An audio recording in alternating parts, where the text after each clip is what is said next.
কি রে, আজ কাজে যাবি না? বেলা খান যে অনেকখানি হলো। না রে, আজ বাবুদের ছুটি। আজ যে জামাই ষষ্ঠী, দেখছিস না চারিদিকে কিরম খুশির মেজাজ, তাই আজ ছুটি রে। তোর এখানে ভালো শাড়িও কিনে দিতে পারলাম না রে। তোর মায়ের বাড়ি পাঠানো তো দূরস্থ। নিজের বড্ড ছোট মনে হয়, জানিস, বড্ড ছোট মনে হয়।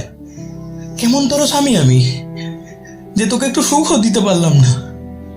কেমন তোর স্বামী আমি, হ্যাঁ?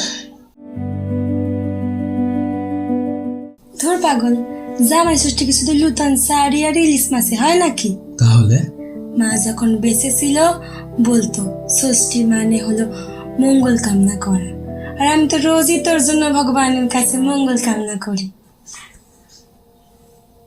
তার জন্য আমার লুতান শাড়ি লাগে নাকি? তুই একটু বস, আমি এক্ষুনি আইতাছি। এলে ধর, আমার বাপের বাড়িতে আজ আর দেওয়ার মতো কেউ লাই, আর তোরও তো নতুন কিছু কেনার সামর্থ্য নাই। কিন্তু আমার কাছে তুই আমার রাজপুত্র। আজ এই গরিবের বাটি খানি না হোক, আমাদের ষষ্ঠীর থালা হোক, খাবি তো? একা খামু না রে, একা খামু না, হ্যাঁ একসাথে খামু আমরা। শোন না, জানিস, তুই পাশে থাকলে আমার জীবনে রোজ উৎসব হবে, রোজ হবে। একসাথে খামু।